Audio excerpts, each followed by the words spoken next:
Oh, this is Shirley, the herb lady. We're going to speak about slippery elm today. If you come into my shop, my husband would say, "What?" If people say, "What's your favorite?" They love to talk to him. And what's your favorite herb? And he will say slippery elm, because when we first started, my husband's a pastor, and he had to go underneath the church, which has a cross space, and he had to walk like a duck. And when I seen him get down, snap, crackle, and pop, I said, that's not good. So I studied about which herb he needed, and it was slippery elm. And he started taking it, and it took a while for it to get down there, because what it does is it first heals your throat. And that's what I'm taking now, because when I broke my leg, the doctor made a mistake, and they had to put me down once, twice, and then the hardware, he put the wrong hardware in, and the three times they had to put me down. And that's why I got a froggy throat, but I'm going to get it healed by herbs. But it just takes time, because when they destroy something, it doesn't work overnight. But anyway, at least I'm still alive. It heals the throat, because I used to have opera singer. This one opera singer, she would take the tea, and it would just help to repair her throat. And then it goes down and heals the stomach. If you've got acid reflux or anything like that, it heals the stomach, and then it heals the colon. And then if you keep taking it, it puts lubrication in between the joints, and that's what happened to him. And when he can walk like a duck, even at 77 years old, and he does not snap, crackle, and pop. But if you snap, crackle, and pop, it means you don't have enough lubrication, and you need slippery elm. And it doesn't happen overnight. It takes months. But slippery elm, it has saved thousands and thousands and thousands of people. And mostly it's the Indians and the pioneer. It saved them. It saved their lives. And here, people suffer with acid reflux, and if they'd been taking slippery elm, they wouldn't be suffering. Most of slippery elm that's harvested is from Michigan. And I was amazed, because I'm from Indiana, but Michigan is where they get the most slippery elm. And then they said that it goes from Michigan, from Quebec to North Dakota, from south they go from Florida to Texas. But they're 50 to 60 feet tall, and they're 15 to 25 feet inches around, and they're really skinny, but they just only use the bark. But anyone that's small or adult who the body keeps rejecting the liquid in the food, they can take slippery elm tea, and it will start healing it. Just take a little bit at a time, and you can make a gruel, or you can make a porridge, but it literally helps to heal the insides. And it will stay down. You won't vomit it back up, slippery elm, and it gives nourishment to the sick and to the well. Dr. Christopher taught that slippery elm is one of the most important herbs that he had ever used, and he had used hundreds of different herbs. He was even in World War II and used herbs. And he even has a college that's named after him and everything like that. So it helps, it just heals your body. It feeds it and heals it. The Indians in the Ozark, they used it when they didn't have a lot of food. They lived it, and they taught the pioneers to live off of it. When they ran out of food, they lived on slippery elm, and it was better than dying. And you could live on it, and you could cook it. You could. It's gummy, and it doesn't have no taste. You can put anything with it, mix it.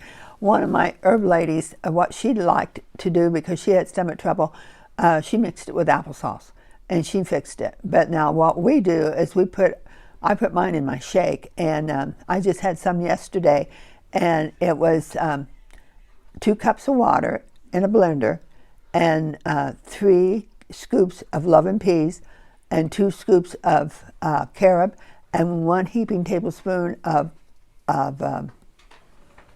slippery elm, plus I shake 1 peppermint oil. And that was carob mint. It was so good, and it was smooth. Oh, you put it in the refrigerator. Let it sit in the refrigerator for 2 or 3 hours.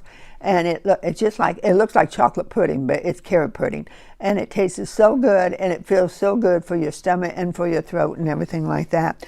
Now, they even used it during the Revolution War. I kept on thinking, why didn't people pass this down to us?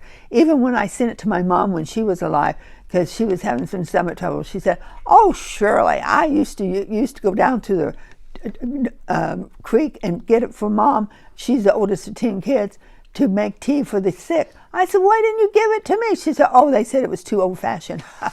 She had a daughter that was dying and had to have shots every week because I was eating wrong and I had fevers all the time. And she could have used slippery elm, and she had used it as a child. But people taught them that herbs was old-fashioned.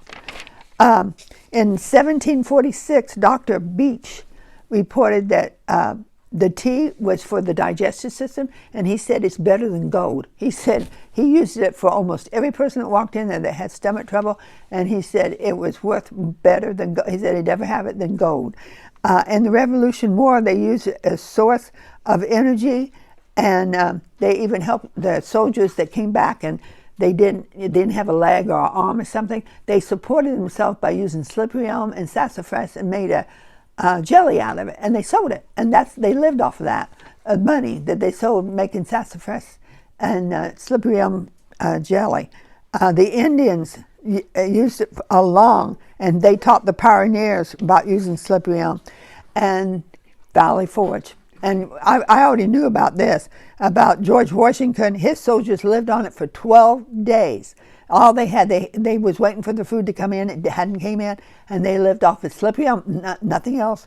It was slippery elm and water.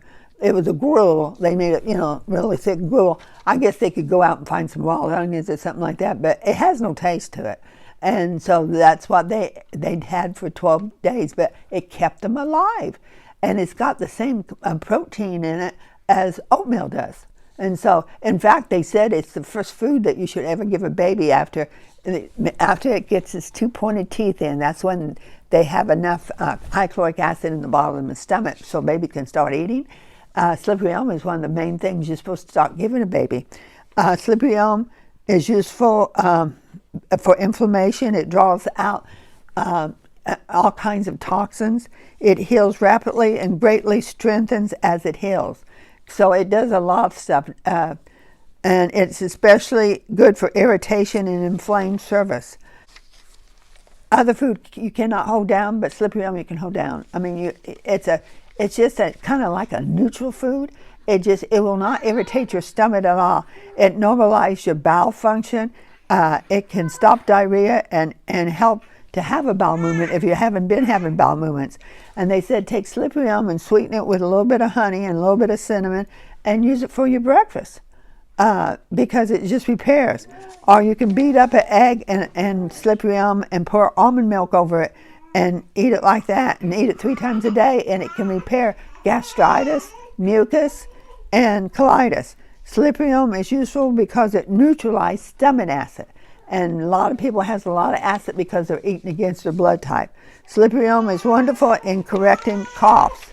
Dr. Shocks he said it helps with bronchitis, it helps with chronic coughs, it helps with lung trouble, it helps apply to wounds. It literally heals over the top of the wound. It helps with gangrene, burns, tumors, infection.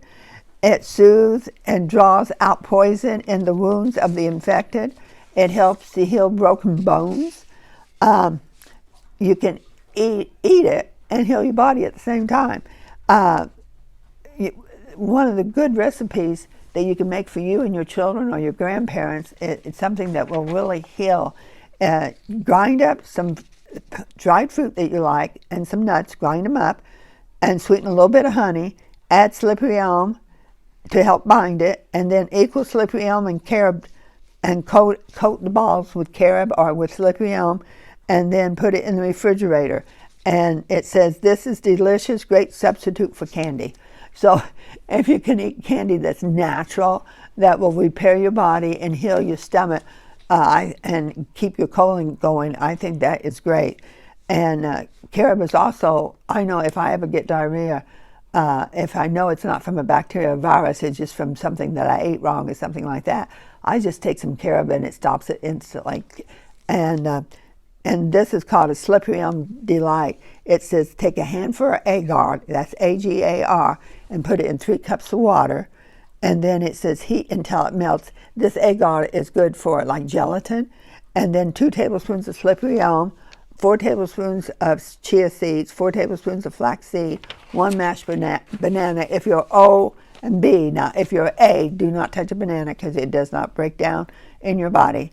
And a handful of raisins, cinnamon, and carob, and mix well and let it goes into a pudding and put it in the refrigerator. And this should tone up a sluggish intestine. So if you have colon trouble, or your colon's acting right, or you've been constipated all your life, or you have diarrhea or loose bowel movements, hey, start eating this every day. And it tastes good, plus it's repairing. And it contains nutrition as much as oatmeal does. So you're not missing anything like that. And it lubricates. Now, this is one that I think it does the most, and a lot of people don't teach this, but this is why my husband used it. It lubricates and protects and softens all membrane lining in the body. The sticky, it lubricates the bones, the joints, and helps dissolve toxic wasted material from all areas in the body, including the bowels, and it helps to discharge the toxins. It has the ability to grow new and repair tissues. Just think, you could. Dr. Christopher had a boy that had bed sores, and he put it over a bed sore. It wasn't bed sore wasn't infected. If it was infected, you have to use something that kills the infection. But he put it over, and it completely healed the bed sore, and it makes new cells and forms fresh skin, which forms over sores and quickly heals. Enjoy your slippery elm and try to use it today.